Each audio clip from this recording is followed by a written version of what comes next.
खेती हो रही है, फसल भी आ रही है, इरिगेशन भी बढ़ रही है और एमएसपी का सिस्टम भी है, फिर भी प्रोडक्टिविटी नीचे क्यों जा रही है? चलो इसी अनसॉल्व्ड मिस्ट्री को समझते हैं लेयर बाय लेयर कि आखिर ऐसा क्यों हो रहा है। आज की ये वीडियो है जीएनडीयू के अंडर किसी भी कॉलेज या यूनिवर्सिटी से ही कर रहे बीए या बीएससी इकोनॉमिक्स के स्टूडेंट्स के लिए, जो अभी अपने सेकेंड ईयर थर्ड सेमेस्टर में हुए हैं और इंडियन इकोनॉमी पढ़ने वाले हैं या पढ़ रहे हैं। उनका आज हम नेक्स्ट टॉपिक करेंगे, that is causes of decline in agricultural productivity in India. यानी कि इंडिया में एग्रीकल्चरल प्रोडक्टिविटी क्यों गिर रही है, उसके कारण क्या है, या अभी तक जितनी गिरी है उसके कारण क्या है, और अभी क्या हाल चल रहा है, या पिछले कुछ 3-4 सालों में क्या हाल इसका चल रहा है, कुछ फैक्ट्स कुछ डेटा की मदद से भी देखेंगे। ठीक, इससे पहले आने वाले जो टॉपिक्स हैं तुम्हारे सेक्शन ए के इसी इंडियन इकोनॉमी के अंडर, वो हम ऑलरेडी कवर कर चुके हैं, जैसे nature of Indian economy, nature and importance of agriculture वगैरह वगैरह। सो फिलहाल इस टॉपिक से अभी स्टार्ट करते हैं। सबसे पहले देखते हैं ह्यूमन फैक्टर्स को, यानी कुछ ऐसे फैक्टर्स जो कि रिलेटेड हैं फार्मर की सोशल कंडीशन से, यानी कि फार्मर का सोसाइटी में रोल क्या है, उनका स्टैंडर्ड ऑफ लिविंग कैसा है वगैरह वगैरह, उनकी नॉलेज कितनी है या किस तरह की है, लेबर अवेलेबिलिटी कितनी है और उनका इकोनॉमिक स्टेटस क्या है, ये सब ह्यूमन फैक्टर्स के अंडर आते हैं। तो अब इसको और अच्छे से पॉइंट वाइज समझते हैं।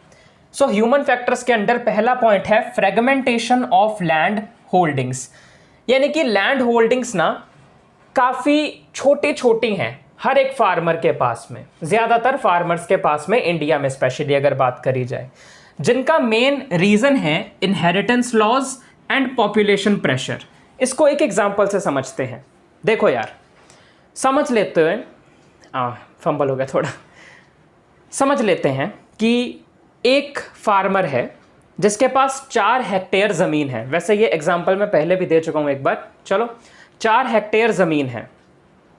अब उसकी शादी हुई, शादी होने के बाद उसके 2 बच्चे हुए, यानी कि अब पॉपुलेशन बढ़ी। सो पॉपुलेशन प्रेशर का टर्म आ गया। उसके बाद अब वो दोनों बड़े हुए। अब फार्मर ने अपनी वो जो खेती की ज़मीन है, जो लैंड है, वो उन दोनों में बराबर बांटनी है। तो अब वो 4 हेक्टेयर लैंड 2-2 हेक्टेयर दोनों को मिल गई। सो क्या हुआ, ये एक इनहेरिटेंस लॉ है कि जो ज़मीन है किसी भी एक किसान की या किसी भी एक इंसान की, वो उसी के आगे बच्चों में डिस्ट्रीब्यूट हो जाएगी इक्वली, अगर वो पहले से ही लीगली अपना कोई ऐसा कहकर नहीं गया है कि मेरे जाने के बाद, मेरे गुजर जाने के बाद मेरी ये ज़मीन किसी को दे देना, उसको दे देना। जब तक वो ऐसा स्पेसिफाई करके नहीं गया, वो ज़मीन उसके ही आगे बच्चों में इक्वली डिवाइड होती है। तो ये है इनहेरिटेंस लॉज। एंड इसी तरह से पॉपुलेशन बढ़ने की वजह से, इनहेरिटेंस लॉज की वजह से जो लैंड होल्डिंग्स हैं अब वो और छोटी होती जा रही हैं किसानों के पास खेती करने के लिए। अब जिनके पास 2-2 हेक्टेयर लैंड आई है, उनके भी आगे बच्चे होंगे, फिर वो लैंड उनमें आगे और इक्वली डिवाइड हो जाएगी, तो ये और छोटी होती चली जाएगी। इसी तरह से और तो और एग्रीकल्चरल सेंसस 2015-16 के हिसाब से 86.2% of land holding small and marginal farmers के पास है। यानी कि बेसिकली ये एक डेटा है कि 86.2% ऑफ टोटल लैंड होल्डिंग जिस पे खेती करी जा सकती है, वो स्मॉल एंड मार्जिनल फार्मर्स के पास में है। और ये डेटा का सोर्स है एग्रीकल्चरल सेंसस 2015-16, यहां से ये डेटा लिया गया है। स्मॉल एंड मार्जिनल फार्मर्स के पास होने का मतलब ऐसे फार्मर्स जिनके पास 2 हेक्टेयर या उससे भी कम जमीन होती है। सो मतलब ज्यादातर जो इंडिया में फार्मर्स हैं, ऑलमोस्ट 90% के आसपास, वैसे 86.2 है बट मैं ऑलमोस्ट कह रहा हूं ना, 4-5% का तो इतना तो फर्क चलेगा ही, कि स्मॉल एंड मार्जिनल फार्मर्स ज्यादा हैं, यानी ऐसे फार्मर्स जिनके पास 2 हेक्टेयर या उससे भी कम जमीन है, इन्हीं चीजों की वजह से। अब जमीन छोटी होने की वजह से प्रोडक्टिविटी कैसे कम हो जाती है भाई? देखो, जमीन अगर छोटी है ना, तो मैकेनाइजेशन लिमिट हो जाती हैं, मतलब उस पर मॉडर्न मशीनरी, मॉडर्न टेक्निक्स का यूज़ काफ़ी लिमिटेड हो जाता है, ज़मीन छोटी है, और साथ ही साथ ऑपरेशनल एफिशिएंसी भी रिड्यूस होती है। मतलब इनपुट चाहे तुम पुराने वाला ही रखो, पर आउटपुट टाइम के आगे बढ़ने से रिड्यूस होता जाता है। जैसे अगर पूरे साल या 2-3 साल तक उस लैंड पर एक ही तरह की क्रॉप उगाई जा रही है, सिंगल क्रॉपिंग सिस्टम ही यूज़ किया जा रहा है, तो होगा क्या, कुछ सालों के बाद या 1-2 साल के बाद उसका आउटपुट कम आने लगेगा। क्यों? क्योंकि लैंड की फर्टिलिटी कम हो जाएगी। समझ लो पहले साल कुछ इनपुट्स डाले जिससे 30 क्विंटल ऑफ व्हीट का आउटपुट प्रोड्यूस हुआ, उसके अगले साल में सेम इनपुट्स डालने पर आउटपुट सिर्फ 20 क्विंटल रह गया, यानी कम हो गया। क्यों? क्योंकि लैंड की फर्टिलिटी भी कम हो गई। सिर्फ सिंगल क्रॉपिंग सिस्टम को ही इन्होंने इम्प्लीमेंट करके रखा, and by the time modern machineries, modern technology का अच्छे से यूज़ नहीं हो पाया, और इसी वजह से उनकी प्रोडक्टिविटी कम हो गई, आउटपुट कम हो गया। तो इसका मतलब ऑपरेशनल एफिशिएंसी रिड्यूस हो गई। आया समझ? और ये सब किस वजह से हुआ? क्योंकि जो लैंड होल्डिंग है वो फ्रेगमेंटेड है, छोटी है, टुकड़ों में बटी हुई है। ठीक। Second point, lack of farmers education and awareness. Farmers ज़्यादा एजुकेटेड नहीं होते, इस चीज़ के लिए अवेयर नहीं होते कि वो अच्छी और मॉडर्न टेक्निक्स का यूज़ करेंगे तो प्रोडक्टिविटी बढ़ेगी। उन्हें अवेयर नहीं किया जाता, उन्हें इन चीज़ों का यूज़ करना सिखाया नहीं जाता, इसलिए वो अच्छे से प्रोडक्टिविटी को इंक्रीज नहीं कर पाते। Next, labour shortages due to migration. अब देखो यार, एग्रीकल्चर एक ऐसा सेक्टर है जिसमें फार्मर्स की इनकम जनरली लो रहती है। तो अब उसमें से कुछ फार्मर्स या कुछ किसान या कुछ लेबरर्स गांव को छोड़कर शहर में जाते हैं in search of better job opportunities, जहां उन्हें इनकम ज़्यादा मिलेंगी। तो होता क्या है, ये जो रूरल से अर्बन माइग्रेशन होती है, गांव से शहर पे लोग माइग्रेट करते हैं, जाते हैं, शिफ्ट होते हैं, ताकि वो और अच्छी जॉब पा सके, उनकी इनकम थोड़ी बढ़ सके। ऐसा होने से या ऐसा करने से होता क्या है, क्रिटिकल पीरियड्स के अंदर लेबर की शॉर्टेज हो जाती है, यानी कि खेतों पर खेती करने के लिए किसान ज़्यादा नहीं होते, मैन पावर कम हो जाती है। किस टाइम पर क्रिटिकल पीरियड्स? मतलब ऐसा टाइम जब अब नई फसल बोनी है या फिर प्रोड्यूस या फिर उग गई फसल को काटना है या हार्वेस्टिंग करनी है। ये क्रिटिकल पीरियड्स हैं जिसमें थोड़ी ज़्यादा लेबर की ज़रूरत है, मैन पावर की ज़रूरत है, और इस टाइम पर इसी रूरल टू अर्बन माइग्रेशन की वजह से क्रिटिकल पीरियड्स में ज़्यादा लेबर अवेलेबल नहीं होती है। आगे बढ़ते हैं, सोशियो इकोनॉमिक कंस्ट्रेंट्स भी होते हैं। मतलब देखो यार, इतना तो तुम्हें पता चल गया ना कि फार्मर्स फाइनेंशियली सिक्योर नहीं होते, गरीबी होती है। सो इसी फाइनेंशियल इनसिक्योरिटी की वजह से, गरीबी होने की वजह से वो मॉडर्न टेक्नोलॉजी में इन्वेस्ट नहीं कर पाते, मॉडर्न टेक्नोलॉजी नहीं खरीद पाते, क्योंकि उनके पास खरीदने के लिए पैसे ही नहीं है। Modern fertilisers, tractors, threshers, harvesters, HYV seeds, better irrigation facilities वो नहीं खुद से बना पाते, क्योंकि उनके पास इन चीज़ों में इन्वेस्ट करने के लिए पैसे ही नहीं है। और तो और जो फार्मर्स करना चाहते हैं इन्वेस्ट, तो उन्हें कहीं से लोन लेना पड़ता है। बेसिकली उनके पास खुद से पैसे नहीं होते इतने, और अगर वो इन्वेस्ट करना चाह रहे हैं तो उन्हें कहीं से लोन लेना पड़ेगा। और वो लोन कहाँ से लेते हैं? इनफॉर्मल मनी लेंडर्स से, यानी कि अपने गांव के ही किसी अमीर आदमी, शाहूकार या अपने किसी फ्रेंड रिलेटिव से लोन ले लेते हैं। तो होता क्या है, वो उन्हें काफ़ी हाई इंटरेस्ट चार्ज करते हैं लोन के ऊपर। और कभी कभार ऐसा होता है, या बहुत बार भी ऐसा होता है, कि फार्मर टाइम पे लोन नहीं दे पाता, वापस विद इंटरेस्ट रीपे नहीं कर पाता। तो अपने पुराने लोन को रीपे करने के लिए वो और लोन लेते हैं, और इसी तरह से वो इस डेट के, लोन के ट्रैप में फंस जाते हैं, और फिर उनकी इन्वेस्टमेंट करने की कैपेसिटी उल्टा और भी डाउन हो जाती है। सो ये सोशो इकोनॉमिक कंस्ट्रेंट्स हैं, या बेसिकली कुछ लिमिटेशंस हैं जो उन्हें आगे और मॉडर्न टेक्निक्स में इन्वेस्ट करने के लिए रोकती है। अब बात करते हैं इंस्टीट्यूशनल फैक्टर्स की। इंस्टीट्यूशनल फैक्टर्स बेसिकली रिलेटेड है इन सब चीज़ों से, जैसे कि गवर्नमेंट पॉलिसीज से, क्रेडिट सिस्टम्स, जो भी सिस्टम्स फार्मर्स के लोन लेने के लिए बनाए गए हैं, लैंड टेन्योर के लिए, मार्केटिंग इंफ्रास्ट्रक्चर से रिलेटेड है, इंस्टीट्यूशनल सपोर्ट, इन सब चीज़ों से रिलेटेड है इंस्टीट्यूशनल फैक्टर। इंस्टीट्यूशनल सपोर्ट तुम और आसान भाषा में समझ सकते हो, गवर्नमेंट का सपोर्ट या कोई ऐसी बॉडी का सपोर्ट जो कि फार्मर्स के लिए, एग्रीकल्चर के लिए मेनली बनाई गई हो। मार्केटिंग इंफ्रास्ट्रक्चर का मतलब स्टोरेज एंड ट्रांसपोर्टेशन फैसिलिटीज़ कैसी हैं, जैसे फार्मर्स ने अपनी फसल उगा ली, अब फसल वो अभी बेचें या फसलों का दाम बढ़ाकर या जब बढ़ जाए तब बेचें।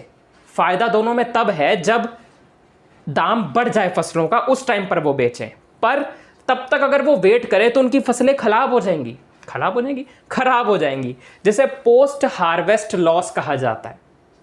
इसलिए वो उसे स्टोर करके रखते हैं ठंडी जगह पे, जिसे स्टोरेज कहते हैं। और ये स्टोरेज की फैसिलिटीज़ गांव में ज़्यादातर नहीं होती, इसलिए फार्मर्स को जैसे ही वो काटते हैं फटाफट बेचनी पड़ती है फसलें जल्दी से जल्दी, ताकि वो ख़राब ना हो, क्योंकि ख़राब होगी तो वैसे कोई नहीं खरीदेगा, और अगर कोई खरीदेगा नहीं तो फार्मर की इनकम कैसे होगी? अगर उसने कहीं से लोन लिया तो वो उसे रीपे कैसे करेंगे, है ना। और तो और ट्रांसपोर्टेशन फैसिलिटीज़ भी अगर अच्छी हैं या नहीं है, ये सब आता है इंफ्रास्ट्रक्चर के अंदर, मार्केटिंग इंफ्रास्ट्रक्चर के अंदर। ठीक, अब बात करते हैं मेन पॉइंट्स की जो इसके अंदर आते हैं। पहला, limited access to institutional credit. अब कहते हैं जो इंस्टीट्यूशनल क्रेडिट है या गवर्नमेंट की तरफ से या बैंक्स की तरफ से जो फार्मर्स को लोन दिया जाता है या जा सकता है, उसकी कमी है। क्यों? देखो यार, 30% ऑफ स्मॉल फार्मर्स ना सिर्फ इंस्टीट्यूशनल लोन एक्सेस कर पाते हैं, मतलब सिर्फ 30% ऑफ स्मॉल फार्मर्स ही ऐसे हैं इंडिया में, छोटे फार्मर्स, जो कि इंस्टीट्यूशनल लोन एक्सेस कर पाते हैं, और बाकी के बचे 70% जो हैं वो इनफॉर्मल लोन्स ही लेते हैं, जहां उन्हें बहुत हाई इंटरेस्ट पे करना पड़ता है, डेट ट्रैप में फंस जाते हैं वगैरह वगैरह। और ये 30% स्मॉल फार्मर्स ही सिर्फ इंस्टीट्यूशनल लोन या बैंक से लोन ले पाते हैं। ये डेटा आया है नाबार्ड सर्वे 2016-17 से। अब ऐसा क्यों है? देखो यार, फार्मर्स ना ज़्यादातर पढ़े लिखे नहीं होते, इलिटरेट होते हैं, अनअवेयर होते हैं, इसलिए वो बैंक्स के जो बहुत ज़्यादा कॉम्प्लेक्स प्रोसीजर्स हैं, पेपर वर्क है, उसे नहीं समझ पाते।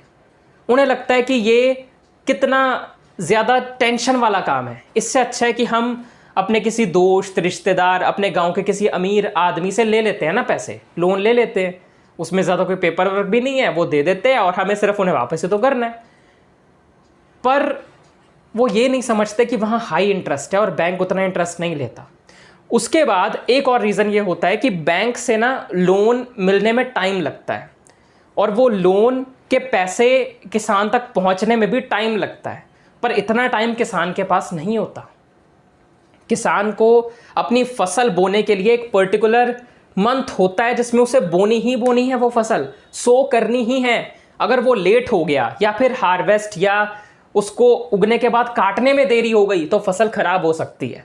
एक पर्टिकुलर सीजन ही होता है जिस पर ये एग्रीकल्चर डिपेंड करता है, सीजनल डिपेंडेंट एक्टिविटी है, नेचर पर डिपेंडेंट एक्टिविटी है, तो नेचर के हिसाब से इसमें चलना पड़ेगा।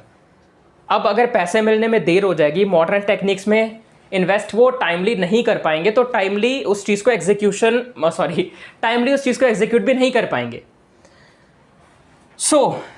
बहुत सारे रीज़न हैं, या तो उन्हें कॉम्प्लेक्स लगते हैं बैंक्स के प्रोसीजर, या बैंक से लोन उनको थोड़ा सा लेट मिलता है, बहुत सारे रीज़न हो सकते हैं। इस वजह से ज़्यादातर जो फार्मर्स हैं वो इनफॉर्मल लोन्स पर ही रिलाई करना पसंद करते हैं। वैसे तो ये 2016-17 का डेटा है, हो सकता है कि आज के टाइम पर तुम चेक करना ये बढ़ गया हो कि फार्मर्स बैंक्स से ज़्यादा लोन ले रहे हों। बाय द वे, तुम्हारी इन्फॉर्मेशन के लिए बता दूं, नाबार्ड की फुल फॉर्म होती है national bank for agriculture and rural development. ठीक, आगे बढ़ते हैं अगले पॉइंट पे, that is inefficient agricultural marketing and price support. वही है, एग्रीकल्चरल मार्केटिंग इनएफिशिएंट है और प्राइस सपोर्ट इतना अच्छा नहीं हो पा रहा। जैसे कि स्टोरेज एंड ट्रांसपोर्टेशन फैसिलिटीज़ जो हैं वो पुअर हैं, जैसा मैंने तुम्हें पहले ही बताया। 34% ऑफ एग्रीकल्चरल प्रोड्यूस ही ऐसा है जिसको एमएसपी पर या मिनिमम सपोर्ट प्राइस पर गवर्नमेंट के द्वारा खरीदा गया है। According to ministry of agriculture 2022, basically ये भी एक डेटा है जिसमें बताया गया है कि 34% ही ऐसा एग्रीकल्चरल प्रोड्यूस है जिसे एमएसपी पर या मिनिमम सपोर्ट प्राइस पर खरीदा गया है। क्या सोर्स है इसका? Ministry of agriculture 2022। मतलब मिनिमम सपोर्ट प्राइस मतलब ऐसा एक मिनिमम प्राइस जो किसानों को उनकी फसल जैसे वीट, राइस वगैरह के लिए मिलेगा ही मिलेगा, चाहे मार्केट में उसका दाम कम ही क्यों ना हो गया हो, ताकि फार्मर्स को उनकी क्रॉप्स का, उनकी फसलों का सही दाम मिले। इसीलिए ये लॉ एमएसपी या मिनिमम सपोर्ट प्राइस निकाला गया था। ठीक, सो ये इनएफिशिएंट है एंड प्राइस सपोर्ट भी इतना सही से इम्प्लीमेंट नहीं हो पाया है, तो उसके लिए ये डेटा है। ऐसा नहीं है कि सरकार मेहनत नहीं कर रही, वो कोशिश नहीं कर रहे हैं, बट इंडिया जो कि इतना बड़ा देश है, वहाँ पर हर जगह एक तरह के लॉज लाना और अच्छे लॉज को सही से टाइमली इम्प्लीमेंट करते रहना किसी एक आदमी के लिए बहुत मुश्किल है और सबको साथ लेके चलना पड़ता है। इसलिए हर कोई अपनी तरफ से कोशिश कर रहा है और हर एक चीज़ धीरे धीरे वर्क करती है, एकदम से तो कुछ नहीं हो पाता। आगे आते हैं fragmented land tenure and complex land laws, भी एक ऐसा पॉइंट है जिससे एग्रीकल्चरल प्रोडक्टिविटी कम होती है।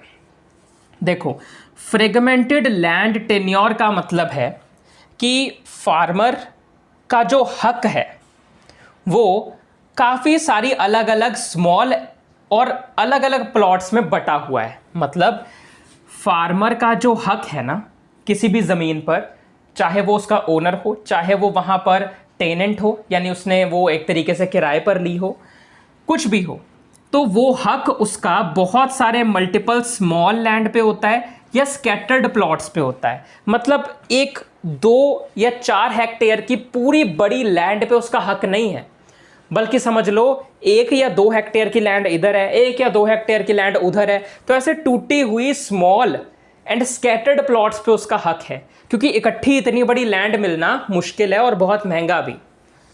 तो ज़्यादातर फार्मर का जो हक है ना वो काफ़ी अलग अलग multiple small and scattered plots में है, rather than one large continuous piece of land. मतलब कि एक large continuous piece of land पे उसका हक नहीं, बल्कि अलग अलग छोटे छोटे बटे हुए प्लॉट्स पर है।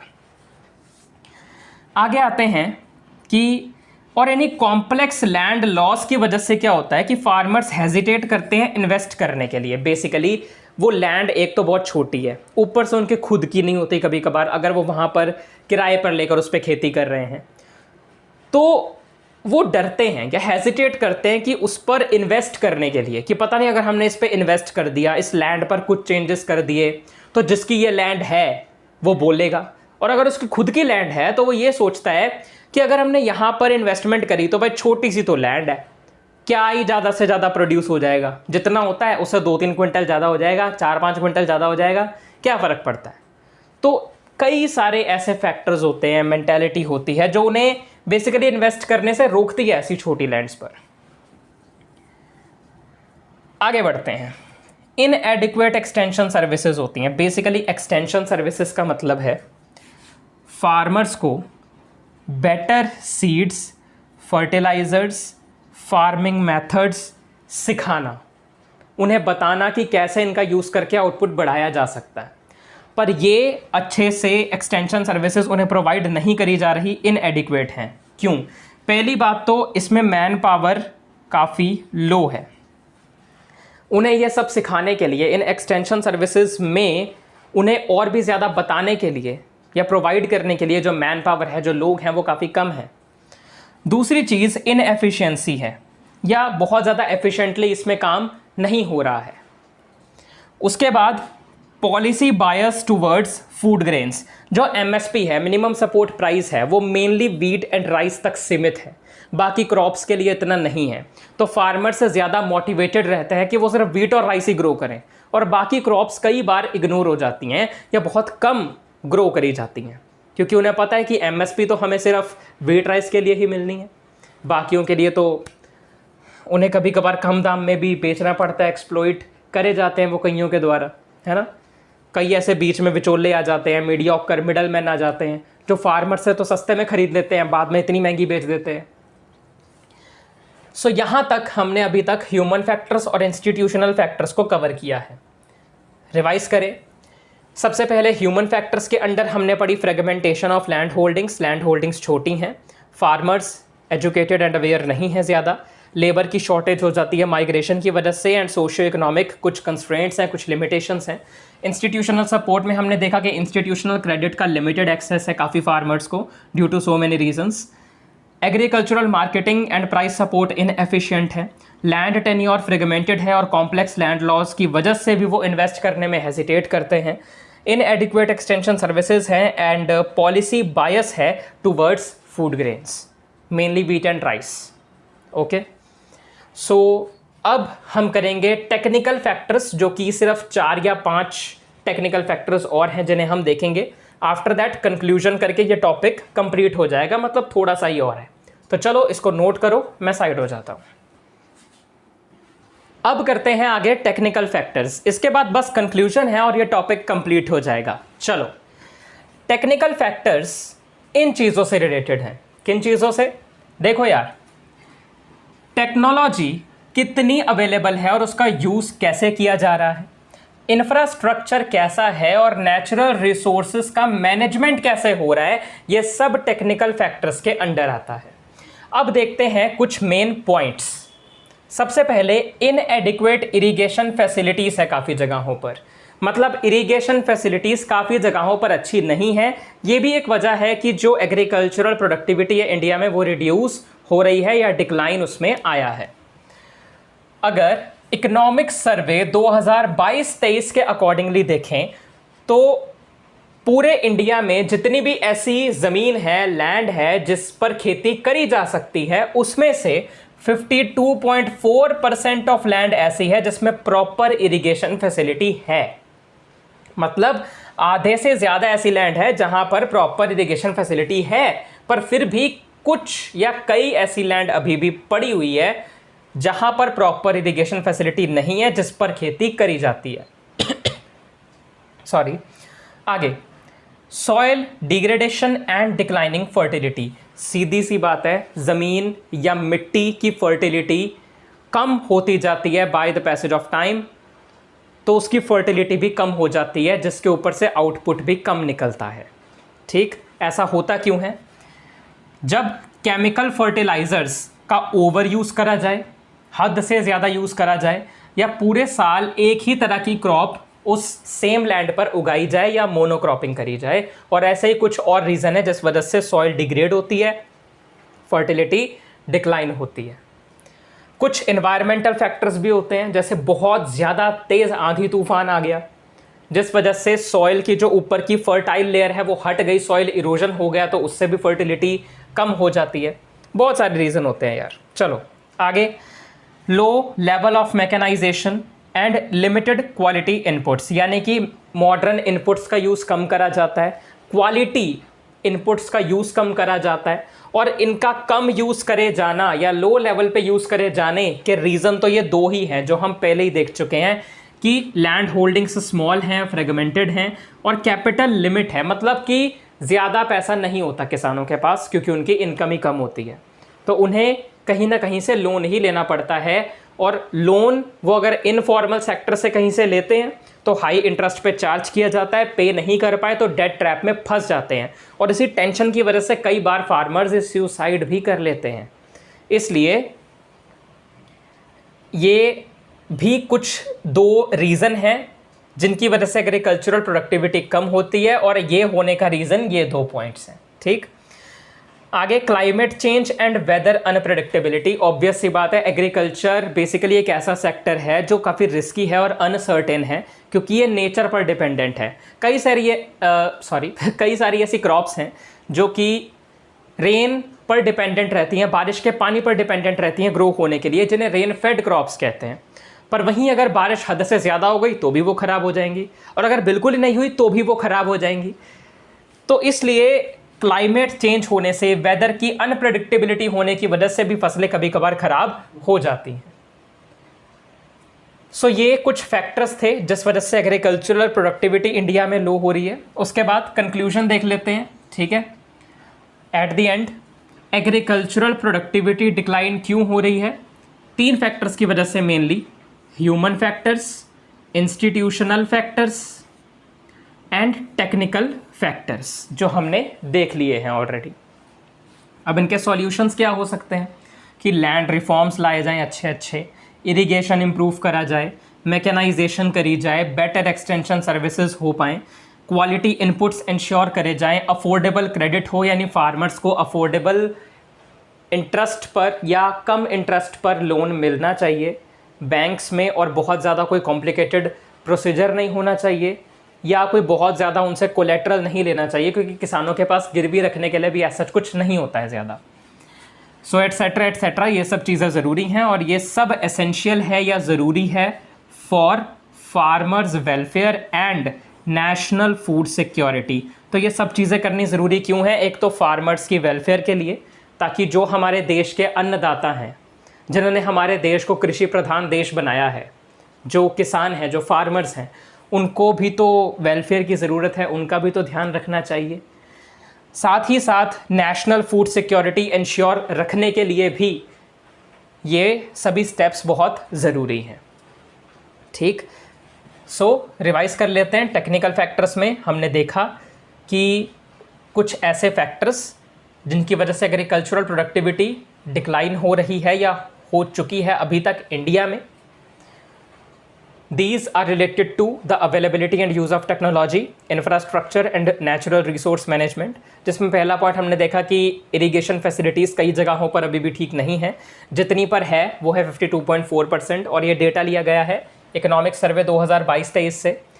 सॉइल की क्वालिटी डिक्लाइन हो रही है, फर्टिलिटी डिक्लाइन हो रही है, आउटपुट कम प्रोड्यूस होता है सेम इनपुट से हर साल due to the over use of chemical fertiliser and monocropping etcetera.